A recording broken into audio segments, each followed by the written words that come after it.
3 سال تک اب شیعہ میں ابی طالب کی گھاٹی تھی. اس زمانے میں جیل نہیں تھے, اس زمانے میں یہ جو آج کے جیل خانے ہیں وہ نہیں تھے. تو اس زمانے میں گھاٹیاں ہوتی تھیں, سوراخ ہوتے تھے, اور پہاڑوں کے اندر سوراخ ہوتے تھے, اس کے اندر بند کر دیا. سارے قریش کے لوگوں نے مل کر ایک مقاطع تیار کر کے کعبے کے اندر لٹکا دیا. کعبے کے اندر جو لٹکائی جاتی تھی عرب کے نزدیک وہ بہت اہم ہوتی تھی, وہ ان کے نزدیک بہت عظمت کی چیز ہوتی تھی. کعبے کی دیواروں پر لٹکا دیا کہ آج کے بعد محمد بن عبداللہ سے کوئی بات چیت نہیں کرے. لیکن کرتے کیا نہ کرتے, اپنے سارے خاندان کو لے کر آپ اپنی گھاٹی میں 3 سال کی وہ مشقتیں برداشت کی. نہ کھانے کو کھانا ملا, نہ پانی کو پینے ملا, نہ کوئی چیز نہیں. جب کھانے کی چیزیں ختم ہو گئی, پتے چباتے, اور پتے چبانے کی وجہ سے جیسے بکری اور دمبے پتے کھانے کی وجہ سے وہ پیشاب پاخانہ جو بکری کرتی ہے جس میں مینگنیاں آتی ہیں, حضور کہتے ہیں میرے خاندان والوں پر وہ آیا. کھانا نہ کھانے کی وجہ سے انسانوں جیسا نہیں بلکہ جانوروں جیسا پاخانہ کرتے تھے. ارے کھانے کو کھانا نہیں, 1 دن نہیں 2 دن نہیں بلکہ 3 سال تک حضور کے خاندان پر تکلیف آئی, مصیبت آئی, تکلیفیں آئی. ایک صحابی کہتے ہیں میں اٹھا پانی پینے کے لیے, دیکھا کہ پانی کے پاس کوئی کھر کھر کی آواز آ رہی ہے. اس کو اٹھایا تو دیکھا کہ چمڑا ہے, اس کو لایا اور دھویا اور بھونا اور اس کو کھایا. مجھے محسوس ہونے لگا کہ میں نے کیا چیز کھائی ہے, مجھے یہ بھی پتا نہیں ہوتا. حضور کہتے ہیں کہ میرے اپنے کان وہ بچیوں کی آواز سنائی دے رہی تھی. وہ مائیں اگر کھائیں تو ان کا دودھ بنتا ہے, اگر کچھ نہ کھائے تو دودھ کہاں سے آئے گا, دودھ کہاں سے آئے گا. سب بیٹے سب کو مزہ ہے. حضور کہتے ہیں ماؤں کے تھن سوکھ گئے, بچے بلبلاتے تھے ماں کے دودھ کے لیے, ان کو پانی پینے تک کے لیے پانی نہیں. لیکن ہوا کیا, لیکن رحم کرنے والوں نے, رحم دل میں آتا. ابو کسی آدمی نے راشن جمع کر کے چپکے سے جب دینے کے لیے گیا, ابو جہل کو پتا چلا تو اس نے اس کا بھی بیکاٹ کر دیا.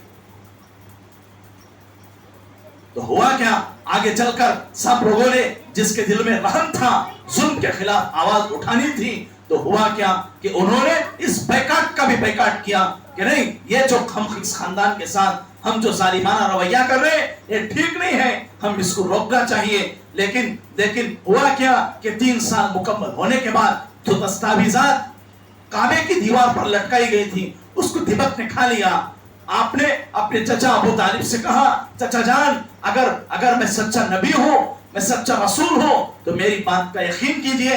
آپ نے جو دستاویزات مقاطعہ کعبے کی دیوار پر لٹکائے تھے اس کو دیمک نے کھا لیا ہے, وہ ختم ہو چکا ہے. ابو طالب کیا دیکھتے ہیں, آ کر دیکھتے ہیں تو کیا دیکھتے ہیں کہ وہ مقاطعہ جیسے حضور نے کہا ویسے ہی ہوا, یعنی اسے دیمک نے کھا لیا. اب جو ہے معاہدہ ختم ہو چکا ہے, اب اس کے بعد کوئی معاہدہ نہیں ہے. تو حضور جو ہے اپنے خاندان کو لے کر پھر مکے میں آ کر بسے. اسی سال آپ پر 2 غم اڑے. اسی سال ابو طالب جو سب سے بڑا سہارا تھے آپ کے لیے دن میں بھی رات میں بھی, آپ کے لیے ایمان نہ لانے کے باوجود بھی یہ سہارا تھے. اور دوسرا سہارا حضرت خدیجہ الکبریٰ رضی اللہ عنہا تھی. یہ 2 سہارے اسی سال جو ہے 2 سہارے آپ کے ٹوٹ گئے, یعنی دنیا سے چلے گئے. اسی سال کو کتابوں میں تاریخوں میں عام الحزن کہا جاتا ہے, یعنی غم کا سال. حضور پر جو غم کا پہاڑ ٹوٹا یہ 2 افراد کے دنیا سے چلے جانے کی وجہ سے, اس لیے کہ یہ 2 سہارے مضبوط تھے حضور کے. دشمنان اسلام کو بات کرنے کی, تکلیف پہنچانے کے لیے سوچتے تھے. خدیجہ جیسی مالدار خاتون, ابو طالب جیسا سردار ان کے پاس موجود ہے. لیکن جب یہ 2 سہارے دنیا سے چلے گئے تو ابو جہل سر اٹھا کر ناچنے لگا کہ اب ہمیں کھلم کھلا ان کو ستانے کی مل گئی, ہم کو طاقت اب مل گئی, اب ہم ان کو جی چاہے ستائیں, جیسا چاہے ستائیں, جیسا چاہے تکلیفیں دیں. لیکن جو بھی اسلام میں داخل ہوتا اس کو ہر طرح کی تکلیفیں, مصیبتیں اور طرح طرح کی تکلیفیں دی جاتی. لیکن حضور سب سے کہتے صبر کرو, اس صبر کا بدلہ اللہ تعالیٰ جنت دے گے. ان اللہ مع الصابرین, اللہ تعالیٰ صبر والوں کے ساتھ ہے. اللہ تعالیٰ صبر والوں کے اجر کو, ان کی محنت کو اللہ ضائع نہیں کریں گے.